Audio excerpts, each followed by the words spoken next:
말라기 개관입니다. 말라기를 다 읽어보셨죠? 네. 그래서 구약의 마지막 책이고 마지막 선지자 말라기에 대해서 살펴보겠습니다. 내용은 말라기의 기본 개념, 그리고 말라기가 성경에 어떤 위치에 있는지, 하나님 나라의 관점에서 말라기를 다시 한번 살펴보고, 말라기 구조, 말라기 장별 내용을 살펴보고 마치겠습니다. 제일 먼저 말라기의 개요, 위치인데요. 기본적으로 말라기는 나의 사자라는 뜻을 갖고 있습니다. 연대에 대한 좀 차이가 있는데, 우리 재림교회는 BC 425년쯤 느헤미야가 신앙개혁 후 425년쯤 말라기가 기록되었을 거라고 주장합니다. 또 학자들이 425년쯤이라고 생각하는 경우가 많아요. 여튼 느헤미야 신앙개혁 이후의 사건과 연관되어 있다. 내용이 비슷하거든요.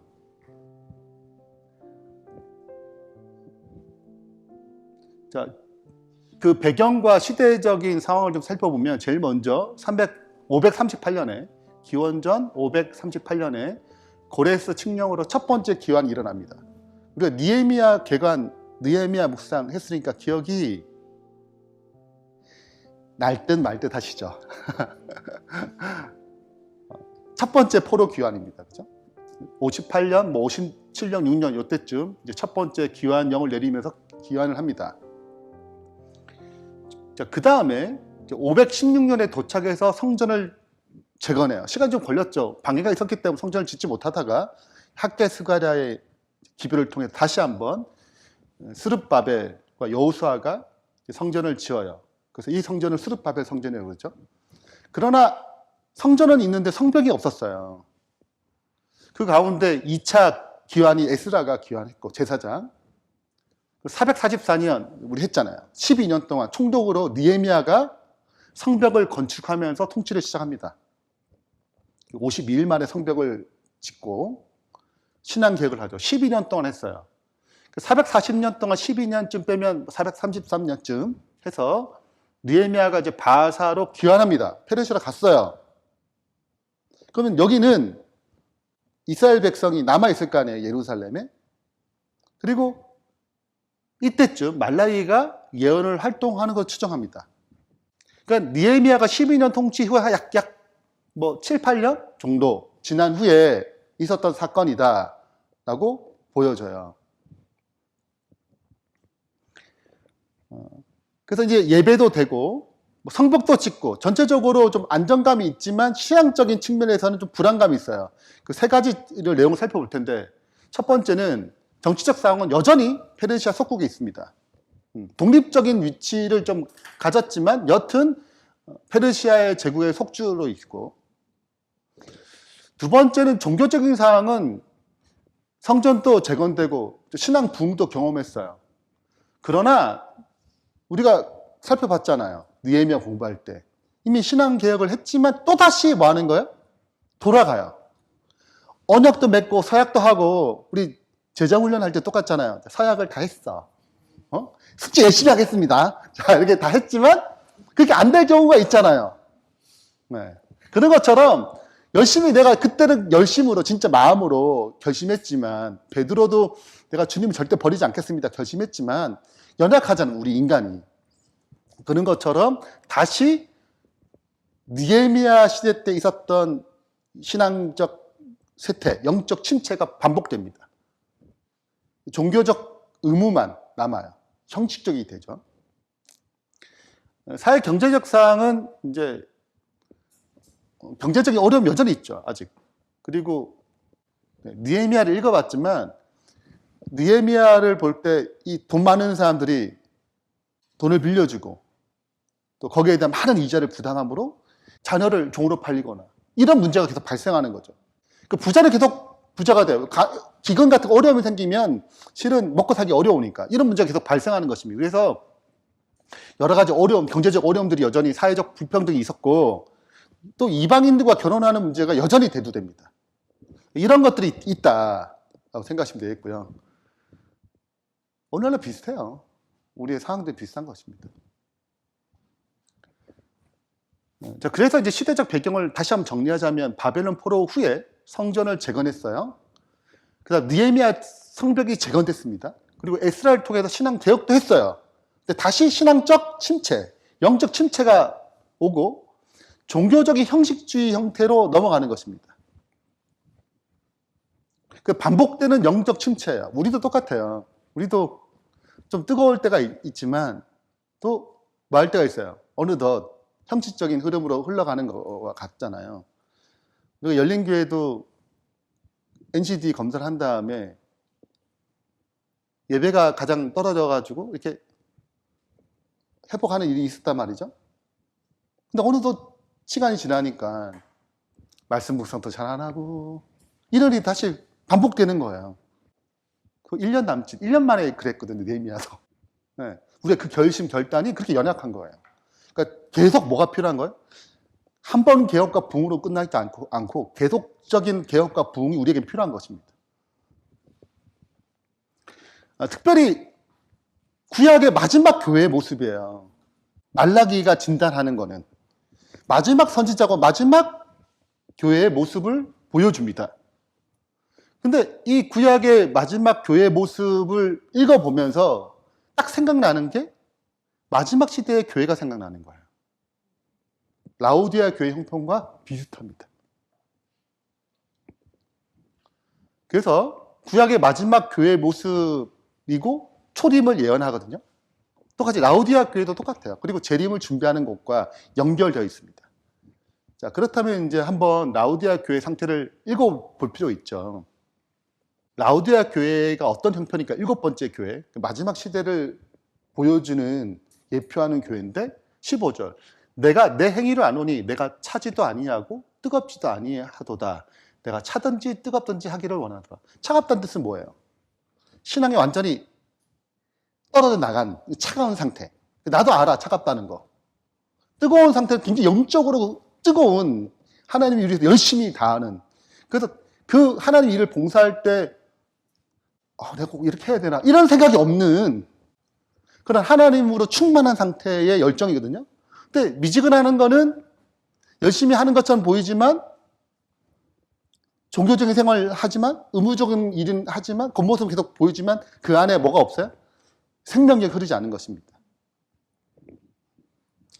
근데 신학적 행위를 열심히 하니까 11권도 내고 기도도 하고 하니까 겉의 모습 다 하니까 봉사도 하고 그러니까 나는 부자라 열심히 부자한 거 없다 열심히 하고 있다라고 생각하는 거예요.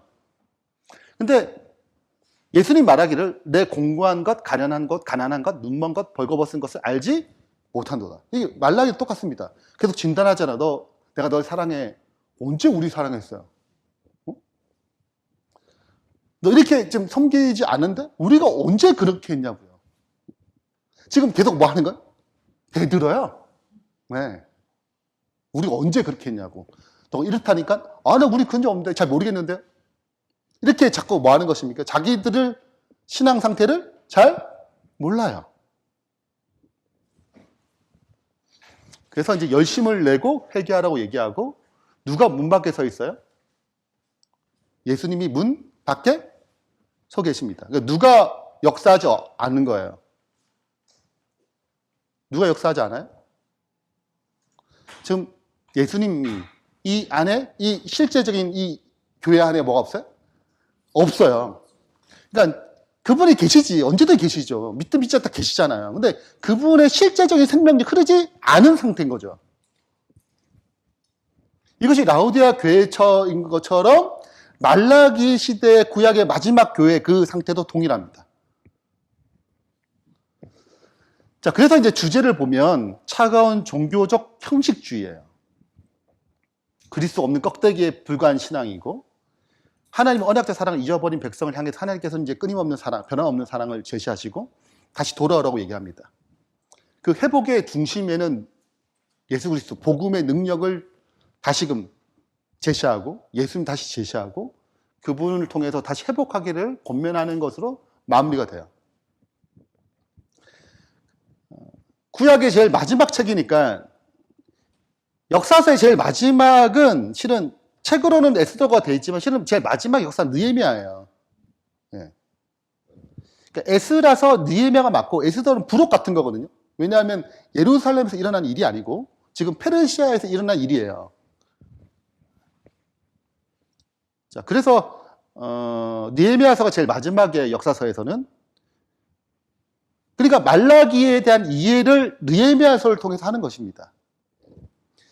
예언편의 제일 마지막 책이 말라기죠. 그리고 유일하게 마지막으로 신약과 이어지는 마지막 예언을 한, 예수님의 초림을 준비하기 위해서 마지막 예언을 한 선지자가 말라기입니다. 구약과 신약을 이어주는 마지막 기별이 이제 말라기가 되겠어요. 자, 하나님 나라의 관점에서 이제 다시 한번 살펴보겠습니다. 복습이니까 잘 아시죠? 하나님께서 세상을 창조하시고 그분의 나라를 세웠습니다. 그 통치를 아담을 통해서 이 일을 이루시는 거죠. 근데 아담과 하와가 타락함으로 이 나라가 빼앗기게 됩니다. 그래서 누가 다스려요? 사탄이 이 세상을 다스립니다. 하나님께서 다시 회복하기 위해서 구속의 경륜을 발표하세요. 그게 창세기 3장 15절의 말씀이죠. 하나님이 이제 개입하겠다, 구속하겠다, 나라를 다시 되찾겠다고 하시는 거예요. 그 되찾은 그 실체가 예수님의 초림이에요. 그래서 그분이 초림하셔가지고 이 나라를 다시 회복시키고 사탄을 패배시켰어요. 그리고 이때부터 하나님의 나라가 이제 형성되고 생명이 흐르는 것입니다. 이제 이 세상의 심판이 임했으니 세상 임금이 쫓겨나고, 그리고 예수님께서 뭘 받았어요? 하늘과 땅의 모든 것을 받았습니다. 그래서 하나님의 나라의 통치가 시작되는 거예요. 그러나 실제적으로 실현된, 눈으로 가시적으로 나타나는 것, 그분이 재림하실 때 나타나요. 자, 근데 이제 구약은 구속의 경륜이 발표될 때부터 대략 한 4,000년 동안 지금 주님의 초림을 기다려야 되잖아요. 얼마나 긴 세월이에요, 4,000이라는 시간이. 자, 그래서 그분의 초림을 잘 준비하기 위해서, 그분의 나라의 실체를 잘 준비하기 위해서 뭘 만든 거예요, 하나님께서? 모델하우스를 만들었어요. 그 모델하우스가 이스라엘 백성인 것입니다. 그러니까 이스라엘 나라를 통해서 하나님 나라가 어떻게 실현될 것인지, 그 나라가 어떤 원리로 돌아가는지를 보여준 거예요. 그분의 말씀을 보관하며 세상에 증거하는 것입니다. 그래서 예수님의 초림, 하나님 나라의 실체를 준비하는 거죠. 이 준비의 제일 마지막이 무슨 책이라고요? 말라기예요. 말라기는 예수님의 초림을 준비하는 마지막 책이에요. 마지막 예언입니다. 하나님 나라의 실체를 준비하는 마지막 예언의 기별이 말라기예요. 그래서 끝나는 거예요, 이 시간이. 그리고 말라기 예언이 425년이니까 대충 예수님 초림할 때까지 몇 년 시간이에요? 약 400년 시간의 선지자가 없는 시대가 도래하는 것입니다. 요 중간, 이 중간에 이 이야기가 뭐 시간이 되면 또 한번 공부할게요. 왜냐하면 신약을 이야기해서는 이 400년의 시간을 잘 이해할 필요가 있어요. 그래야지, 왜 그렇게 됐는지, 왜 성전에서 왜 매매를 할 수밖에 없었는지, 그걸 이해를 할 수 있거든요. 자, 여튼 구약의 제일 마지막 책 말라기 통해서 마지막으로 주님의 초림을 준비하고 주님의 오심을 다시 예언하는 것으로 마무리됩니다. 그래서 이 기별은 이스라엘 백성을 다시금 뭘 준비하도록, 초림을 준비하도록, 하나님 나라를 준비하도록 하는 거예요. 똑같은 거죠. 라오디아 교회의 기별도 똑같습니다. 이 시대에 주는 기별이 똑같은 거예요. 이 말라기와처럼 우리 예수님의 뭘 준비해요? 재림을 준비하죠. 근데 상태는 똑같아. 뭐랑? 말라기의 교회의 상태랑 우리가 지금 처해 있는 우리의 상태가 똑같단 말이죠. 그러므로 여기서 나오는 6가지 진단이 있거든요. 그 6가지 진단이 우리를 향한 진단이에요. 그러므로 이 6가지 진단을 볼 때, 우리의 모습, 내 모습을 좀 비교해 보면서, 내가 무엇을 다시 놓쳤는지, 무엇을 개혁해야 되는지, 무엇을 회개해야 되는지, 무엇을 다시 되찾아야 되는지를 이제 개인적으로 결심하는 시간 됐으면 좋겠습니다. 자, 이제 말라기 구조입니다. 자, 말라기 구조는 총 이제 8파트로 되어 있는데 중심은 이제 논쟁이에요. 첫 번째 논쟁입니다. 논쟁의 팩트는 하나님이 진단하세요. 너가 이래, 이런 상태야, 이런 문제가 있지. 아니, 제가 그게 무슨 말이에요? 이런 거예요. 언제? 그게 무슨 뜻이죠? 그게 어떤 거예요? 그게 약간 대드는 느낌. 나는 그런 건 없는데? 그렇지 않은데 왜 저렇게 판단하시지? 나는 괜찮게 신앙을 하는 것 같은데 왜 그렇게 얘기하시지? 이런 패턴으로 흘러가요. 그래서 첫 번째는 사랑의 문제를 다룹니다. 시작은 사랑이에요. 왜 사랑인지 아시겠죠? 모든 것은 여기서 시작돼요. 이게 근본 문제예요. 하나님과 사랑의 관계에 문제가 생겼어요. 하나님은 정말 사랑하시는가 나를? 하나님 정말 나 사랑한 거 맞아요? 안 믿겨요. 그런 교인들은 만나요, 안 만나요, 솔직히? 많아요, 솔직히. 교회를 다니는데 정말 하나님 사랑인가? 실제적으로 안 느껴지고 그런 사람도 있는 거예요. 이론적으로만 있지만 나한테 체감이 안 되는 거죠.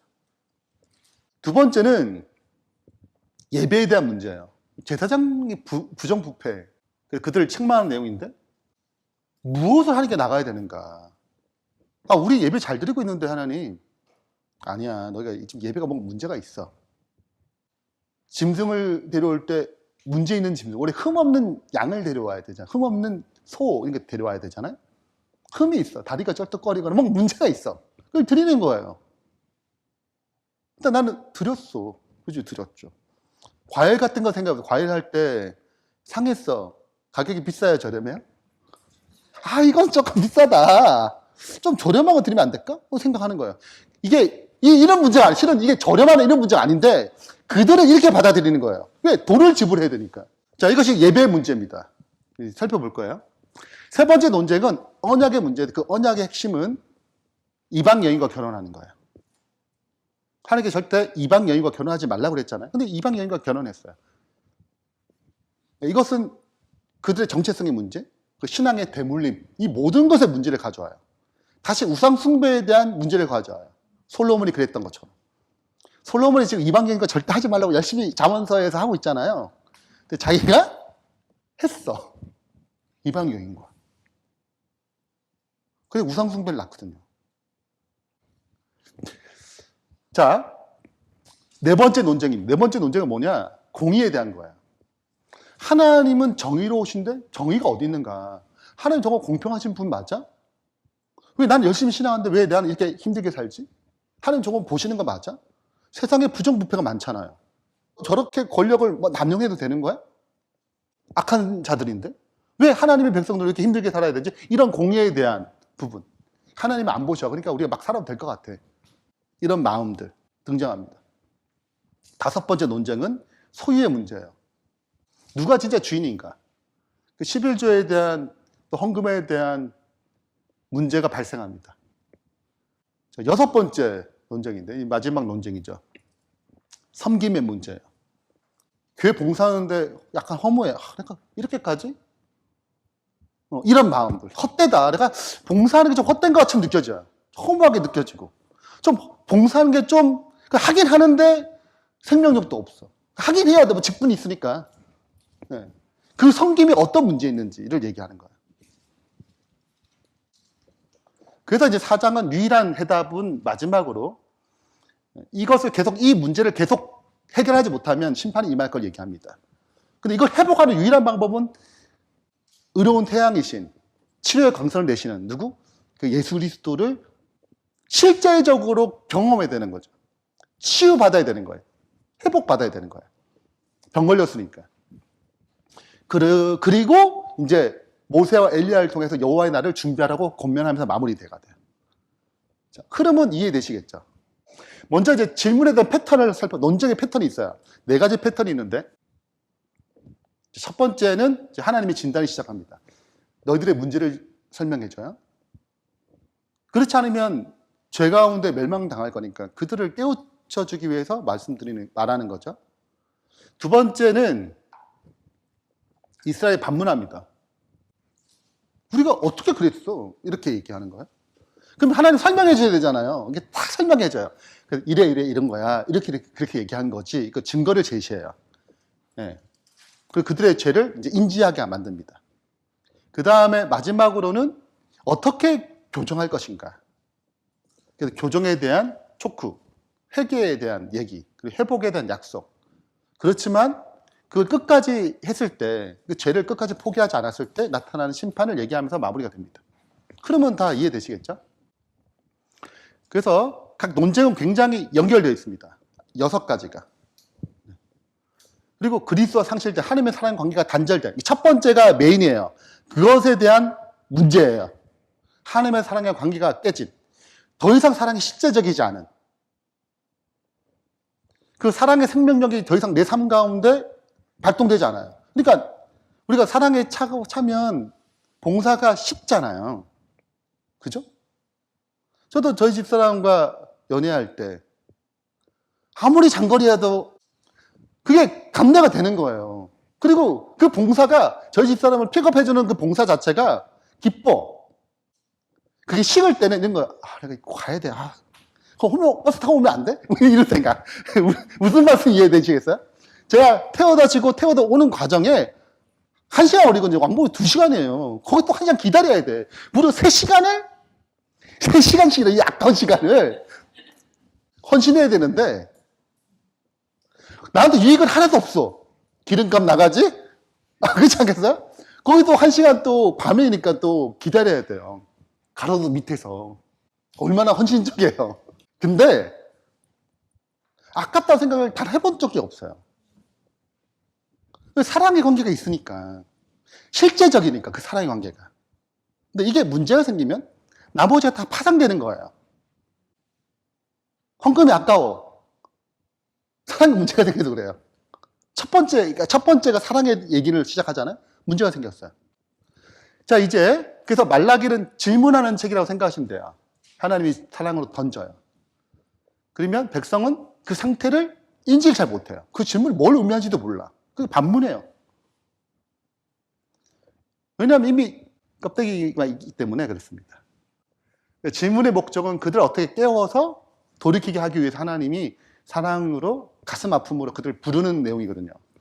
그래서 하나님의 사랑의 마음을 잘 이해할 필요가 있다. 다시 사랑이 회복되는 것이 이 책의 목적이다. 그래야 초림이 기다려지죠. 그 사랑의 대상이잖아요. 자, 이제 내용을 살펴보겠습니다. 4장이기 때문에 그렇게 길지는 않아요. 자, 첫 번째 문제입니다. 첫 번째 문제는 뭐예요? 사랑의 문제입니다. 6가지 논쟁이 진행되는데 그 논쟁의 질문들은 다 무엇을 진단하는 거예요. 가장 첫 번째가 사랑에 대한 문제입니다. 이게 가장 중요한 문제고 가장 근원적인 문제예요. 사랑의 근원을 잃어버렸어요. 여호와께서 이르시되 내가 너를 사랑하노라 얘기하잖아요. 그분은 실제적이에요, 이게. 자, 근데 너희는 이르기를 주께서 어떻게 우리를 사랑하셨나이까? 사랑한다고? 누구에게는 실제적이지 않아요. 이 말라기 시대의 교인들은 하나님의 사랑이 그들에게 뭐 하지 않아요? 실제적이지 않아요. 사랑의 관계가 없는 것입니다. 나 여호와가 말하노라. 그래서 이제 설명하는 거예요. 그 사랑의 가장 실제적인 근본적인 걸 얘기하는데 그게 뭐냐면 에서는 야곱의 형이 아니냐. 그러나 내가 야곱을 사랑해서 언약을 맺었어요. 에서를 선택하지 않았어. 야곱을 선택해서 이스라엘 너희를 나라를 탄생시켰잖아요. 이 사랑은 에서와 야곱을 차별하는 사랑이 아니고 결혼 관계를 들어가기 위한 언약적 사랑이거든요. 그래서 선택한 것입니다. 야곱을. 그래서 야곱에게 장자권이 넘어가고 야곱을 통해서 이스라엘 백성이 탄생하게 되고 하나님의 언약이 이스라엘 백성을 통해서 뭘 준비하는 거예요? 주님의 오심을, 하나님 나라의 실체를 준비하도록 야곱을 선택했단 말이죠. 제가 저희 딸도 사랑하고 저희 집사람도 사랑해요. 그러나 저희 딸을 사랑하는 것과 저희 집사람 사랑은 달라요. 저희 집사람은 언약적 관계에 들어간 거예요. 다른 거예요. 다른 방식이란 말이죠. 그러니까 에서에 하는 사랑과 지금 야곱에 하는 사랑은 방식이 달라요. 예. 자, 그런 측면에서 이해를 해야 되는, 그런 측면에서 에서를 미워했다는 말은 미워했다는 뜻은 아니고 언약적 관계 가운데 들어가지 않았다고 이해하셔야 돼요. 제가 수많은 여자 중에 저희 집사람 선택했어요. 나머지 미워해서 저희 집사람 선택한 거예요? 아니잖아요. 근데 개념 자체를 보게 된다면 아내와 맺은 사랑의 언약은 다른 여자와 전혀 다른 사랑의 관계에 들어가는 것입니다. 그런 측면을 말하는 거예요. 자, 그렇기 때문에 내가 사랑해서 너랑 결혼했지. 내가 너희 하나님이란 것 자체가 뭘 증명하는 거예요? 내가 너를 사랑했음을 증명하고, 내가 이 이스라엘 나라의 하나님이란 것 자체가 뭘 얘기하는 거예요? 너희 너 아내로 맞이했던 것 자체가 사랑을 가장 근원적으로 증명하는 거예요. 내가 사랑 안 해서 너랑 결혼했겠냐? 내가 사랑했으니까 너랑 결혼해서 지금 같이 이끌어 온 거야. 그 근본적인 얘기를 하는 거예요. 근원. 아니, 저희 집사람은 얘기할 때, 결혼 처음 할 때, 언약이 있잖아요. 흔히 우리 머리가 파뿌리가 되도록 사랑하겠다. 뭐 그런 언약을 하잖아요. 그게 무슨 언약이에요? 근원적인 언약이에요. 그걸 기초로 그걸 지켜나가는 거잖아요. 머리가 파뿌리가 되면 헤어지겠습니다. 이렇게 했으면, 이 언약 자체가 그렇게 했으면 굳이, 머리 흰기 나기 시작했네? 헤어져야겠다. 이렇게 될 거 아니에요. 이게 제일 첫 번째 사랑의 근거잖아요. 선택한 것이. 그래서 아브라함, 이삭과 야곱을 통해서 한 나라가 형성됐기 때문에 지금 야곱 얘기를 하는 것입니다. 아브라함 얘기하지 않고 이삭 얘기도 하지 않았어요. 누구 얘기하는 거예요? 야곱을 얘기한 것은 이게 마지막 끝이거든요. 언약을 맺는 끝이란 말이죠. 12지파가 탄생하니까. 그래서 이 얘기를 통해서 결혼 얘기를 하는 것입니다. 너가 나랑 결혼할 때 이렇게 된 거야. 이 언약이 지금 야곱을 통해서 이루어진 거지. 에서가 아니고. 너희는 특별히 어떻게 이런 결혼 관계에 들어간 거야. 여기가 시작이야. 이걸 계속 뭐 해야 돼? 남편이 마음에 안 들 때가 있죠. 고개를 끄덕이신 분은 두 분, 아버지는 나는 너무 만족하는데, 우리가 다 부족하기 때문에 갈등이 있고, 그래서 또 아픔도 있고, 그렇잖아요. 근데 왜 유지해요? 언약을 맺었잖아. 이게 근원이란 말이죠. 그래서 다시 뭐 하는 거예요? 그 언약 때문에 다시 사랑을 발동하는 거예요. 그 언약을 맺었기 때문에 그 언약을 계속 유지해 가는 거예요. 그리고 그 사랑의 언약을 맞추기 위해서 내 모난 성품을 다듬어 가는 거지. 성숙한 사랑으로. 지금 하나님 이걸 얘기하시는 거예요. 근데 이스라엘 백성이 깨져가지고 와닿지 않는 상태에 들어간 것입니다. 자, 그래서 하나님은 내가 너를 사랑했다 얘기했고, 이스라엘 백성은 어떻게 그렇게 사랑했냐.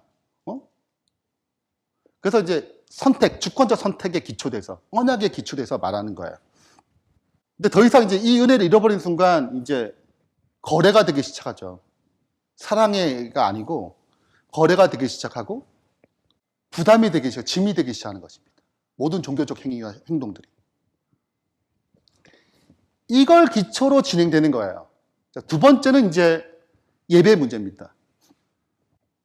자, 내 이름을 멸시하는 제사장들아, 나 만군의 여호와가 너에게 이르기를, 아들이 아버지를, 종은 그 주인을 공경하는데 내가 아버지인데 나를 공경하면 어디 있느냐? 내가 주인인데 나를 두려워하면 어디 있느냐? 너희는 이르기를, 우리가 어떻게 주의 이름을 멸시했습니까? 우리가 언제 공경 안 했어요? 우리 예배 다 드린다니까요? 근데 너희가 더러운 떡을 드린대요. 그리고 만군의 여호와가 이르노라, 너희가 눈먼 희생 제물을 바치는 것이 어찌 악하지 아니하며 저는 것 병든 것을 드리는 것이 어찌 악하지 아니하냐. 왜 이게 중요할까요? 왜 흠없는 제물이 중요할까요? 단순히 흠없는 제물이 가치가 있어서,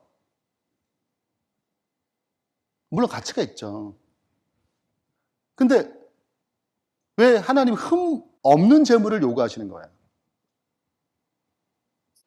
구속적인 관점에서 우리가 양을 드릴 때 흠 없는 걸 드리는 거는 내가 죄를 안수하거든요. 그럼 양이 죄가 되고 양의 흠 없는 것이 나한테 전가되는 거예요. 그러니까 내 죄는 양에게 넘어가고 양의 흠 없는 것이 나한테 오는 것입니다. 이게 복음 메시지거든요. 죄 있는 존재인데 내 죄 있는 이 자아를 주님께 드리고 흠 없는 그분의 의를, 그 능력을, 생명을 받아야 되는데 흠 있는 걸 드리면 체인지가 안 되잖아요. 변화가 안 일어나요. 예배 어떤 역사가 일어나겠냐고. 이렇게 예배를 드리는데. 그리스도가 없는 거예요. 상실된 거예요. 그러니까 어떤 예배에 생명감이 없는 거, 생동감이 없어요. 근데 그들은 이게 생각했을 거예요. 복음적 관점이 없으니까. 드리긴 되는데 왜 이렇게 비싸? 이런 거지.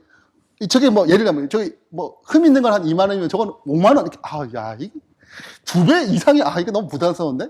양만 드리면 안 되나? 자, 그들의 사고의 예배의 관점이 이런 거예요. 예배가 어떤 것인지 나를 체인지 시키는 거거든요. 생명을 공급받는 거거든요. 흠 있는 나를 드리고 흠 없는 그리스도를 받는 거거든요. 체인지가 일어나야 해서 생명이 흘러야 되는데 이게 안 일어나는 거예요. 그러니까 우리가 예배를 드리잖아요. 체인지가 안 일어나는 거예요. 자, 그래서 그들이 드린 병든과 저는 것은 흠 있는 재물, 단순히 흠 있는 재물에 있는 얘기가 아니에요. 그 예배에서 죄 많은 나를 흠 없는 그리스도 연합해서 나의 죄를 처리하고 그리스도 의를 받는 행위예요. 그 생명을 받는 행위거든요. 그런데 흠 있는 거, 병든 걸 드린 것은 복음이 깨져 있는 신앙 상태를 보여줘요. 체인지가 안 돼요. 변화가 안 일어나지. 그럼 복음이 있어, 없어, 이 백성이? 복음이 없어요. 그리스도가 없어요. 그럼 생명이 흐르지 않아요. 치유가 일어나지 않아요. 능력이 일어나지 않아요. 그냥 문짝이 왔다 갔다 하는 예배밖에 안 돼요. 그 죄 때 내가 그리스도와 함께 죽고 내가 아닌 그리스도의 생명이 다시 살게 될 때 그것이 바로 하나님께 기쁘시게 한 향기로운 제물이 되거든요. 제사가 되는 거예요. 그 제사는 항상 이게 체인지가 있어야 돼요.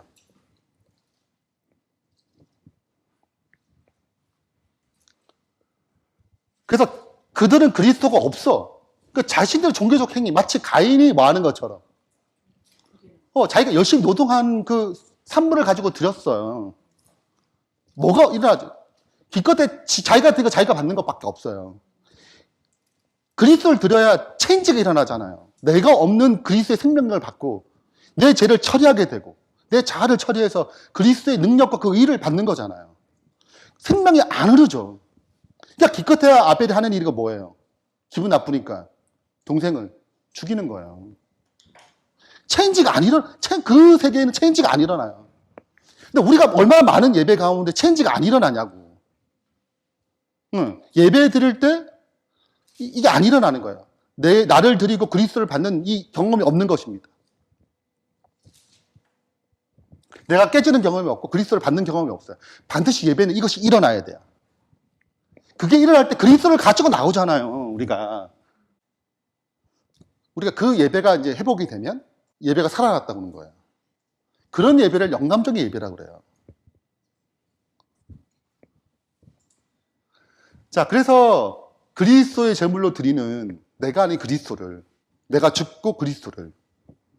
종교적 예배의 특징이 있어요. 형식적, 의무적 예배는 기쁨이 짐이 돼요. 내 노력을 열심히 드려요. 형식은 갖췄어. 생명이 없어요. 왜냐하면 드리는 게 나니까 체인지가 안 일어나는 것입니다. 드리는 행위에만 집중하죠. 체인지가 안 일어나요. 그러니까 드리기만 돼, 이게. 체인지가 일어나야 되거든요.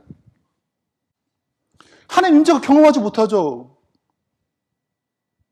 왜요? 내가 죽고 그리스도 사시는 체험, 그 체험된 그리스도, 이것을 드릴 때 예배가 되는 거거든요. 이게 일어나면 감사가 일어나고 생명력이 일어나고 예배가 생동감이 있는 것입니다.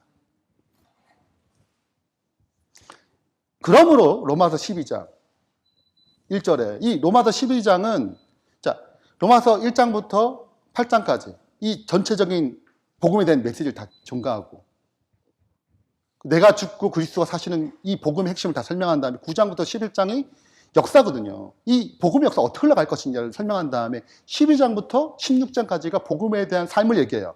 그 삶에 대한 가장 첫 번째가 이것부터 시작하는 것입니다. 그것이 뭐냐면 형제들아 내가 하나님의 모든 자비하심 너희를 권하노니 너희 몸을 하나님의 기뻐하시는 산제물로 드리라. 누구랑 같이 드려지는 거예요?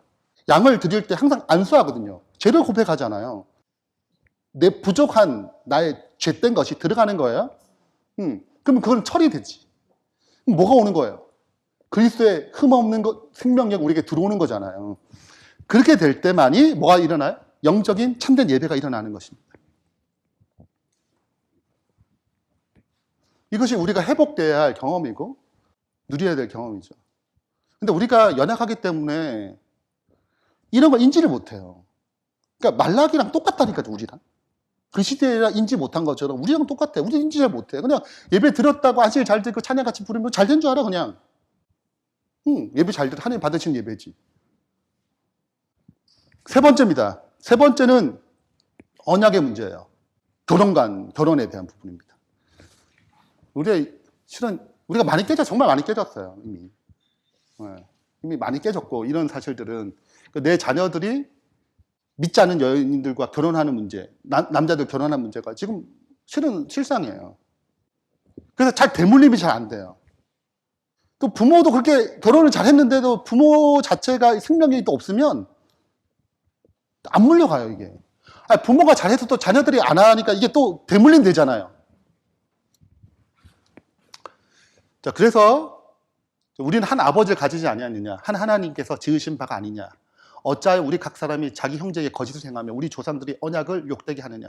유다는 거짓을 행하였고 이스라엘은 예루살렘 중에 가증한 일을 행하였으며 유다는 여호와께서 사랑하시는 그 성결을 욕되게 하여 이방신의 딸과 결혼하였으니. 그래서 이것이 이제 갖고 있는 문제들이 어쩔 수 없어요. 일단은 하나님과 관계가 깨어지면 이제 율법이 말씀이 다 죽기 때문에 편의대로 이제 생각하게 되는 거죠. 그리고 나타나요. 그래서 실은 이미 지나갔으면 어쩔 수 없는데 아직 안 지나가신 분들은 이걸 어떻게 하든 고수를 해야 돼요.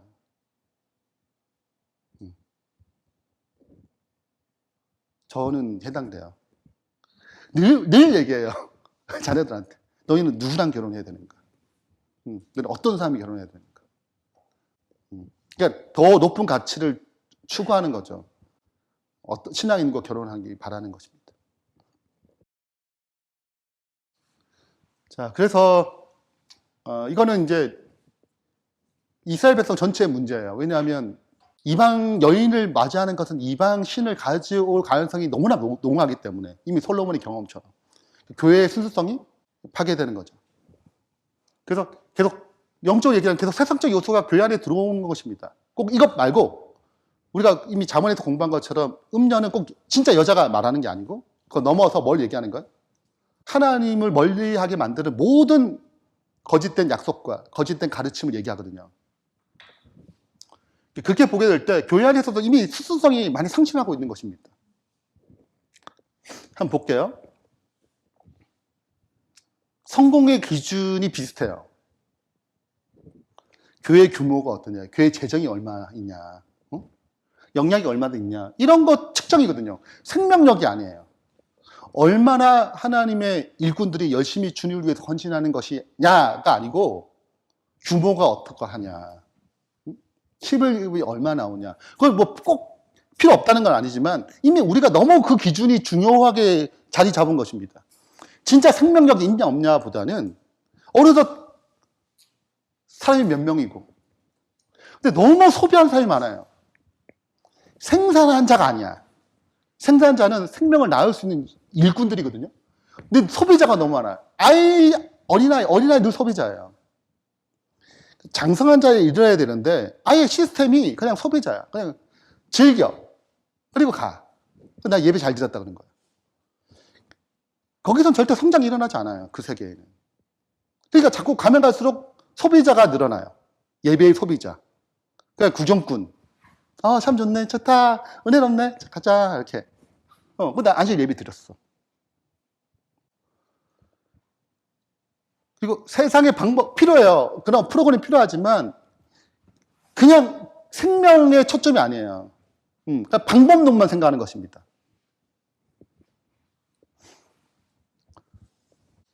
그 세상의 가치관을 뭐 수용하고 이런 것들이 실은 교회 자체에 자꾸 스며들어오기 때문에 교회 복음의 어떤 참된 능력이나 생명의 능력이 자꾸 상실해 간다. 이것이 우리의 좀 가슴 아픈 현실이긴 해요. 그래서 정결한 처녀로, 순수한 처녀로, 그 생명력이 계속 흘러 넘치는 처녀로 있어야 되는데, 그 순수한 교회됨이 있어야 되는데 이미 너무 혼합되어서 우리가 정신 똑바로 차려야 되는 거죠. 아니면 거기에 매몰되는 것 같아요. 자, 네 번째 진단입니다. 정결도 공의를 잃어버렸다고 얘기해요. 너희가 말로 여호와를 괴롭게 하고도 이르기를 우리가 어떻게 여호와를 괴롭게 되었나이까. 악을 행하는 자는 여호와의 눈에 좋게 보이며 그에게 기쁨이 된다고 말한대요. 왜? 하나님 정의가 안 실현되는 거 보이니까. 바로 눈에 탁탁 들어오면 좀 하나님 잘 안 믿는 사람 못되고 하나님 잘 믿는 사람 잘 되면 눈 팍팍 들어오잖아요. 그러면 어떻게? 신앙 열심히 해야겠다 생각이 되는데 신앙 열심히 하는 장로님을 보니까 시원치 않아. 무슨 말인지 이해되시겠어요? 저분은 신앙이 없는 것 같은데 잘 먹고 잘 살아. 이 이야기를 지금 반복하는 거예요. 우리 현실이잖아요. 제가 어느 집사님을 만났는데 이런 양이에요. 청년인데 결혼을 하지 않았어요. 남자 청년인데. 저는 정말 열심히 같이 활동했다고 그랬거든요. 근데 어느 날 하고 저한테 이제 신앙 상담을 받는데 목사님 제가 보니까 한 친구는 교회 열심히 다니다가 교회 그만두고 밖에서 열심히 안식 안 지키면 열심히 돈 잘 벌고 막 그랬어. 한 10년 지나서 다시 딱 돌아오니까 돈 많고 이렇게 되니까 와 너무 좋아하더래. 그때 자기는 안식 열심히 지키면서 정말 힘들게 살았대. 근데 누구를 똑같은 입장인데 누구를 박수 쳐주는 거야. 그 친구를. 이게 뭔가? 이게 뭔가? 하나님의 정의가 정말 살아있나? 뭐라고 얘기해야 돼요? 그러니까 우리가 갖고 있는 어떤 그 관점이 이미 세상에 다 들어온 거예요. 가치가. 교회 안에 들어와서. 뭐가 진짜 가치인지 잘 모르는 거예요. 우리가 잠언서 공부할 때 지혜를 다 팔아도 지혜를 사라잖아요. 그게 생명의 길이니까. 손해보다 다 사야 돼. 그게 최고의 길이니까. 생명을 주는 게 지혜가 그리스도거든요. 사도 바울도 다 버리잖아요. 모든 걸 해로 여김은, 배설물로 여김은 그리스도를 얻고자 함이라. 이렇게 되는 거거든요. 그 가치를 아니까. 근데 그 지혜를 얻기보다 그거 너무 안 보이고 잘 먹고 잘 사는 거 너무 현실적이고 눈에 잘 들어오는 거니까. 잘 먹고 잘 사는 게 나쁜 게 아니에요. 왜 아브라함 잘 먹고 잘 살았잖아요. 다니엘 뭐 잘했잖아요. 요셉 총리까지 됐잖아요. 그게 잘못된 게 아닌데 그들은 그걸 다 버리고도 다니엘보다 다 버리고 사자굴에 들어가잖아요. 그게 다니엘의 지혜거든요. 그게 다니엘의 가치란 말이죠. 근데 이미 이제 순서가 바뀐 거예요. 그게 자기가 너무 속상하다는 거지. 내가 신앙을 고수한 그 가치, 내가 어려워. 근데 그 신앙을 고수하고자 하는 그 열정을 더 높게 평가하지 않아. 교회도. 이게 가슴 아픈 현실인 거예요. 우리의 현실이에요, 이게. 이 말이 다 진짜예요, 다. 우리가 지금 이렇게 살고 있는 거예요. 근데 몰라. 뭘 몰라요, 우리도. 그래서 하나님의 공의로움을 불신하게 되는 거예요. 내가 신앙 열심히 해서 뭐가 의미가 있나. 신앙 잘 안 하고 이렇게 잘 먹고 잘 사는 친구가 딱 들어오니까 뭐 대우가 달라지는 말 이렇게 얘기는 하는 거죠. 그게 되게 헛되다는 거, 허무하다는 거지. 이런 유혹을 우리가 받을 수 있는 것입니다. 제가 그 청년의 얘기가 충분히 공감이 돼요. 그래서 우리가 이 시야를, 그 관점을, 또 하나님과 생명의 관점을 진짜 잘 맺지 아니하면 이 세상의 가치에 압도됩니다. 내가 지금 이렇게 살지만 그 하나님이란 존재에 대한 가치, 그 위대함을 내가 똑바르게 잘 인지하고 실제적이면 이런 데 흔들리지 않을 텐데, 그 모든 걸 팔아서 이걸 하는 것 자체가 가치다 생각할 텐데, 살다 보니까 그 가치를 추구하는 것이 쉽지 않은 거죠. 항상 문제는 어디서부터 시작한다? 첫 번째, 하나님의 사랑이 실제적이지 않은 거예요. 그분의 관계가 실제적이 않은 것입니다.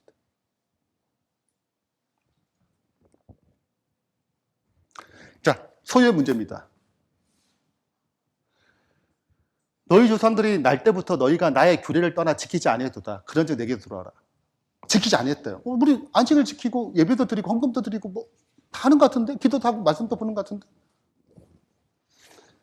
그리하면 내게로 돌아가겠다 얘기했더니 우리가 어떻게 돌아가니까 우리는 왜 무슨 말이야 지금 얘기하는 거예요. 얘기합니다. 사람이 어찌 하나님의 것을 도둑질하느냐. 그러나 너희는 나의 것을 도둑질하고도 말하기를 우리가 어떻게 주의 것을 도둑질하였나이까. 우리 그런 적 없는데? 훔친 적 없는데? 그때 곧 11조와 봉헌물이라. 너희 곧 온 나라가 나의 것을 도둑질하였느니라. 너희가 저주를 받았느니라. 그래서 10절입니다. 유명한 성경 이거 다 아시죠? 만군의 여호와가 이르노라 너희 온전한 11조를 창고에 들여 나의 집에 양식이 있게 하고 이 안에 성전이죠. 그것으로 나를 시험하여 내가 하늘의 문을 열고 너희에게 복을 쌓을 것이 없도록 붙지 아니하였나 보라. 장자는 대표예요. 장자가 죽었다는 온 가족이 죽었다고 인식했어요. 대표예요. 아담이 죽으면 온 인류가 다 뭐 했어요? 죽은 것처럼 여긴 것처럼 대표예요. 자, 11조는 대표예요. 헌금의 10분의 1을 그러니까 11조를 들어가 이건 하나님 거 10분의 9는 내 거가 아니고 이게 다 하나님 거라고 고백하는 표현이란 말이죠. 첫째를 드린다 말이에요. 첫째를 드리는 의미가 뭐예요? 온 가족이 주님의 것입니다는 뜻이에요. 그걸 표현하는 방식이거든요. 그러니까 11조는 이 모든 것이 주님의 것이에요 라고 고백하는 거예요. 주님이 내게 주셨고 실은 이거 다 주님의 것입니다 라고 다시 돌려드리는 행위란 말이죠. 이게 기본적인 개념이에요. 자, 근데 단순히 11조를 드리지 않았다는 얘기는 본질적으로 11조를 안 드렸다는 게 아니에요. 근본 얘기는 누가 첫 번째 자리가 아니에요? 그리스도가 내 삶의 첫 번째가 아니에요. 내가 첫 번째지. 내 삶이. 11조를 통해서 알게 되는 거예요. 당신은 그리스도가 첫 번째가 아니군요. 내가 첫 번째군요. 그러니까 나를 위해서 하는 거예요. 신앙이. 나 잘됨을 위해서. 그 나 잘됨이라는 거는 바리새인들이 사람들 앞에서 왜 구제를 했어요? 뭘 받으려고? 사람들 칭찬을 받으려고. 그 교회 예수님의 그 종교 이름으로 하는 거예요. 내가 하나님을 열심히 믿으니까 구제합니다 말은 했지만 왜 그걸 하는 거예요? 사람들이 나를? 그러니까 그 종교가 누굴 위한 거예요? 나를 위한 거지. 근데 많은 사람들 위해 왜 기도를 했어요? 이렇게 티나게. 뭐 하려고? 아, 정말 너무 경건해. 볼 때마다 기도하셔. 막. 그러니까 뭐 받아? 인정을 받잖아요. 종교적인 행위로. 그러니까 자기를 위해서 신앙하는 거예요. 그런 거는 다. 그러니까 하나님께 드릴 게 하나도 없는 것입니다. 자기 영광을 자기가 받은 거예요. 그 하나님께 영광 돌리는 행위가 아니죠. 자, 그래서 하나님 받아야 할 자리에 자기를 둔 것입니다. 그 증상을 뭐로 드러난 거예요? 헌금으로 드러난 거죠. 그래서 하나님의 사랑이 일어나면 실제적인 행동 중에 하나가 헌금에 대한 올바른 태도를 갖는 거예요. 왜냐하면 신앙에 가장 방해되는 것 중 하나가 재물이거든요. 그래서 하나님께서 뭐라고 하냐면 하나님과 만몬을 같이 재물을 같이 섬길 수 없어요. 자, 그래서 11조는 돈 문제가 아니에요. 궁극적으로 가장 좋은 것 10조를 드리는 거죠. 그 하나님 만물의 첫 번째 가장 뛰어나신 그리스도를 예표하는 것입니다. 그 11조를 드리지 않았다는 것은 우리 삶에 가장 귀하고 첫째 되는 자리에 그리스도를 드리지 않고 내가 그 위에 앉는다는 거예요. 우리의 시간, 우리의 에너지, 마음, 재능의 첫 번째 부분을 그리스도께 드리지 않을 때 우리는 하나님의 것을 도둑질하는 것입니다. 하나님께서 나를 시험해 보라고 하셔요. 그래서 우리가 자꾸 뭘 훈련해야 돼. 첫 번째를 드리는 훈련을 하게 되면 누굴 경험해요? 그리스도를 경험하는 거지. 그래서 복이 뭔지 알아요. 그분이 내 삶을 주관하는지 알게 되죠. 왜? 그리스도를 체험하기 시작하는 거니까. 우리의 모든 필요를 채우시는 그분을 경험하게 되는 것입니다. 그러니까 돈이 없어도 통장이 잔고가 떨어져도 흔들지 않은 이유 중에 하나는 하나님을 경험해봤기 때문에 그래요. 내 삶을 책임지실 거라. 자, 그래서 이제 11조의 본질은 그리스도를 첫 번째 자리에 드리는 거거든요. 그래서 이제 한 4가지 파트에서 첫 번째, 시간의 첫 번째를 드리는 게 중요해요.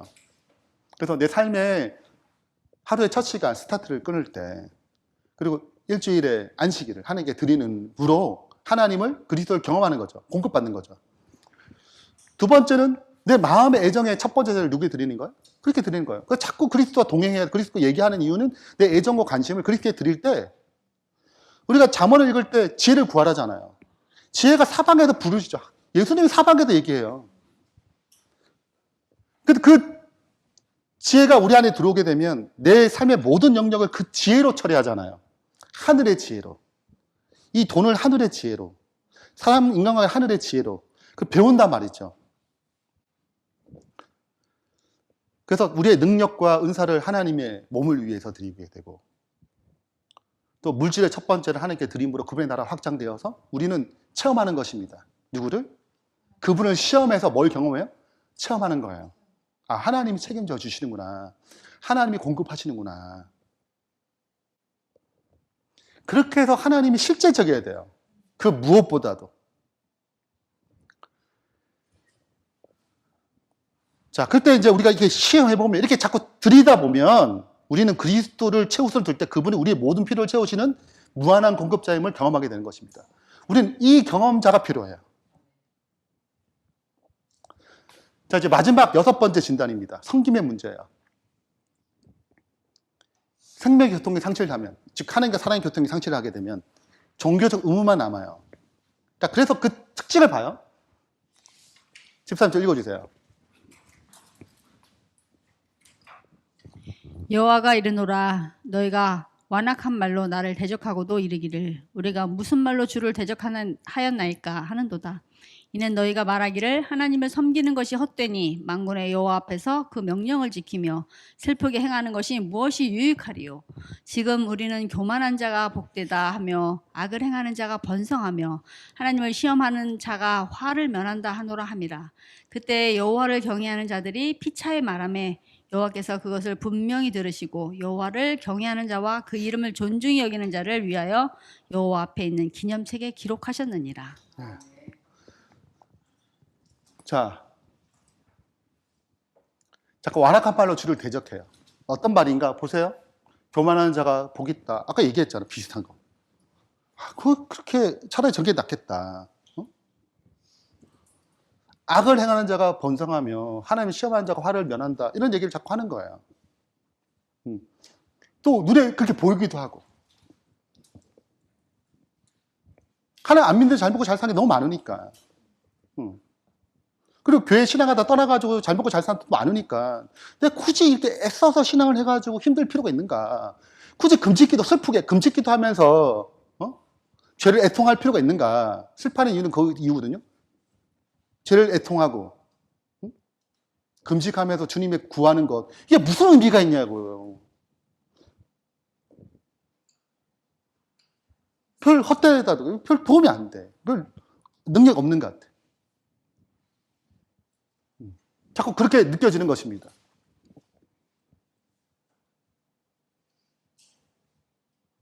누가 필요한 거예요? 여호와를 진짜 경외하는 자들. 이들이 필요한 거예요. 그들이 피차에 말하잖아요. 진짜 하나님을 경외하는 그 사랑의 관계가 형성된 자들. 여기에 답이에요. 이들의 생명의 교통이 있기 때문에 생명을 공급받아요. 우리가 봉사하는 건 에너지가 들죠. 아니, 여사도 일하다가 집사 장로로서 일하잖아요. 일 안 하는 게 아니잖아요. 어떨 때는 그냥 가만히 그냥 설교만 듣고 탁 나가고 싶은 욕이 들잖아요.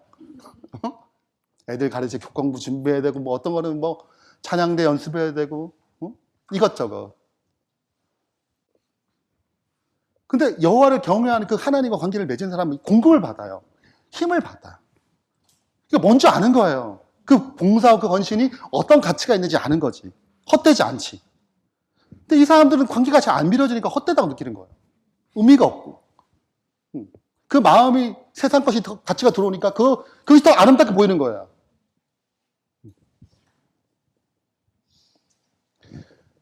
다니엘의 가치는 총리 되는 것보다 사자굴에 들어가는 게 더 가치 있는 거거든요. 누구나 다 총리 되고 싶지. 근데 진짜 가치는 거기다 빛을 발해요. 사자굴에 들어가는 거. 거기서 진짜 증명되거든요. 내 신앙을 증명한 것은 얼마큼 잘 먹고 잘 사느냐가 증명되지 않아요. 고난과 역경 가운데 증명되거든요. 어려울 때 증명되는 거거든요. 남편과 아내가 날 힘들게 할 때 증명이 돼요. 자녀가 속삭일 때 증명이 되는 거야. 그리스도로 되어야 되니까. 그래서 경외하는 자들이 필요한 것입니다. 그들이 존중 여기는 자가 필요한 거예요. 그들은 기록되는 것입니다. 그분이 잊지 않아요. 그들의 삶이 어쩌면 사자굴에 들어가서 죽을 수도 있어요. 그렇지 않겠어요? 다니엘 세 친구가 절하지 않았어요. 그 괜찮았잖아요. 그게 아니할지라도 괜찮다. 근데 하나님께서 건져내 주시면 뭘 또 증명할 수 있어요. 사람들 앞에 하나님을 증명할 수 있지만 혹 그렇지 않을지라도 내 그 하는 행위 자체로 내가 뭘 증명하는 거예요? 하나님이 내 생명보다 더 소중한 걸 증명하는 거잖아요. 그 생명을 다시 돌려주실 거잖아요. 너희가 하나님을 섬기는 것이 헛되다는 말했다. 이 표현은 종교 생활의 결론이에요. 종교적인 생활을 하는 자들은 늘 이래요. 허무함이 와. 하나님 일에 봉사하고, 네. 헛됨이 와요. 하나님 굳이 이렇게까지 해야 되나? 이런 생각들. 저도 그랬어요. 네. 내가 굳이 이렇게 특이하게 목회를 해야 돼? 더 많은 에너지가 들어가거든요. 그러면 그런 생각이 들어요. 중요한 건 거기 그런 모든 생각들이 다시 그리스도께 가져갈 때 해결되는 거죠.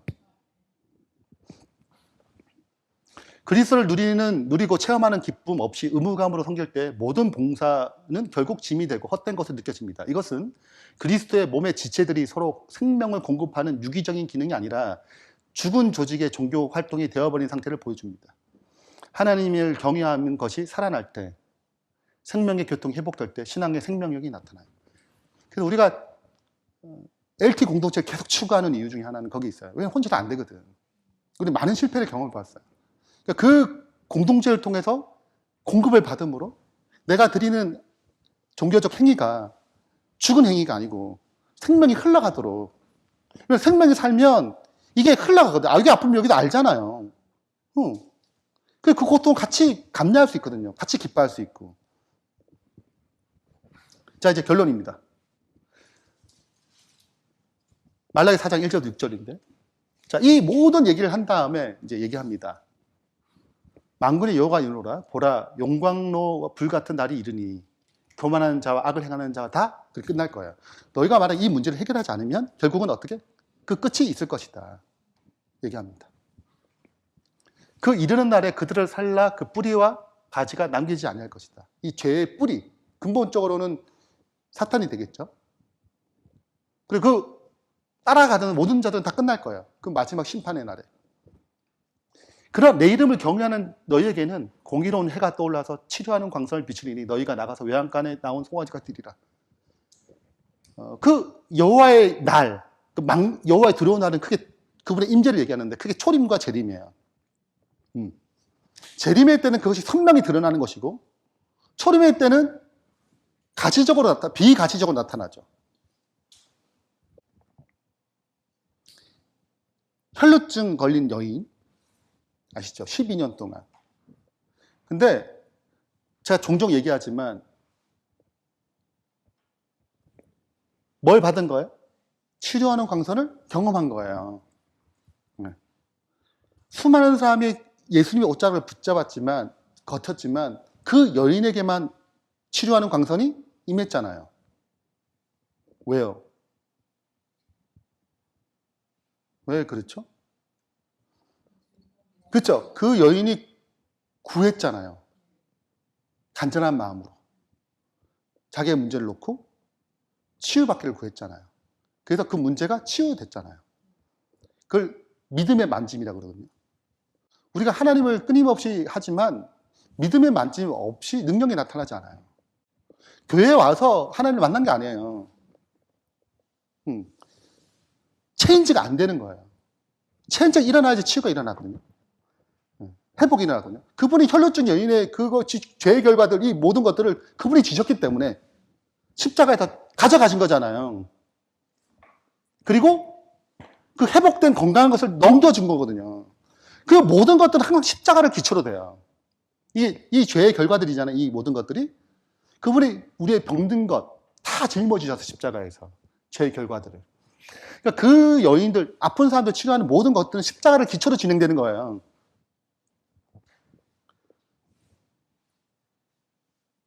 근데 우리가 이제 이런 믿음의 태도, 진짜 하나님을 갈급하는 그 마음으로 우리가 뭐 할 때, 구하게 되면 반드시 치유하는 능력을 경험하는 것입니다. 회복이 되는 거예요. 이들이 문제를 6개 진단했잖아요. 근데 여전히 너희가 그러한 교만한 태도로 가지면, 교만은 뭐예요? 안 듣는다는 거잖아요. 그러니까 여기에 자족하겠다, 내 위치에. 이 위치에서 절대 뭐가 일어나지 않아요? 치유하는 광성이 일어나지 않죠. 진짜 내가 심령이 가난한 마음으로 내려와서 하나님 정말 내가 치유받고 싶고 회복되고 싶고 내 죄된 걸 드리고 주님의 진짜 그 능력을 갈급합니다. 나는 진짜 간절한 그 마음이 있을 때 체인지가 일어나요. 그러니까 제일 먼저 하나님 하시는 일은 나의 형편을 드러내는 일이에요. 그렇지 않으면 체인지가 안 일어나거든. 간절하게 안 구하게 돼요. 아니, 내가 문제가 없는데 뭘 간절히 구해. 그래서 진짜 하나님께서 내 신앙의 어떤 삶의 마음의 깊은 것을 보여주시거든요. 그리고 내가 한 선한 행동이라도 얼마나 내 자아가 많이 드러나는지 보여주세요. 내 욕망과 욕심이 드러나요. 그거를 하나님의 말씀이 들어 영과 혼과 몸을 이렇게 잘라 쪼개기까지 해가지고 드러내거든요. 만물 앞에 드러내야 돼요. 그래야지 내가 가지. 주님을 구하죠. 바리새인도 왜 안 가요? 뭐 문제가 없거든요. 부자라 부자한 것이 없거든요. 거기는 어떤 역사가 일어나지 않아요. 그래서 하나님의 진단이 일어나면 그 진짜 우리 삶 가운데 실제적이면 우리는 반드시 반응하게 돼 있습니다. 4절입니다. 4절부터 6절까지가 이제 이 치료하는 광선, 이 초림하시는 그분을 준비하는 것인데 하나가 뭐예요? 뭘 회복하는 거예요? 첫 번째. 법을 회복하는 것입니다. 하나님의 법을 회복하는 것, 기억하는 것. 그 다음에 여호와 크고 두려운 날에 누가 먼저 온대요? 선지? 엘리야를 먼저 보낸대요. 이게 누구예요? 침례 요한이에요. 네, 침례 요한을 먼저 보내요. 그래서 침례가 태어날 때 엘리야의 심령으로 그를 했어요. 그리고 먼저 온 사람이 엘리야를 하지 않았습니까? 그 엘리야가 누구라고 얘기했어요? 직접 침례 요한이 그랬어요. 그 침례 요한이 오는 거예요.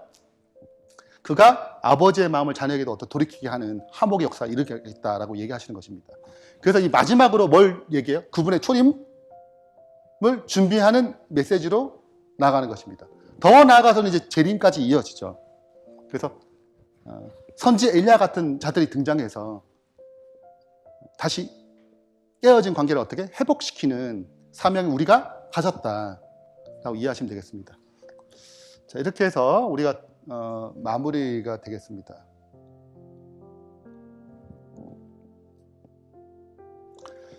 다시 한번 6가지 질문을 살피고 마칠게요. 나는 하나님의 사랑을 정말 의심하고 있지 않은가? 나는 이 사랑이 실제적인가? 나의 예배는 그리스도를 체험하는 것으로 채워지는가? 아까 체인지가 되고 있는가? 생명력을 얻고 있는가? 종교적 활동 열심인가? 나는 세상과 정말 이 교회가 구분되어 있는가? 순수성을 갖고 있는가? 나를 정결까지 그리스도를 체험하고 있는가? 그리고 나의 삶의 첫째 그리스도를 두고 있는가? 시간과 나의 재정과 나의 재능의 영역에 있어서 그 신앙의 헌신이 기쁨인가 짐인가? 이 내용들을 다시 한번 생각하시면서 마치겠습니다.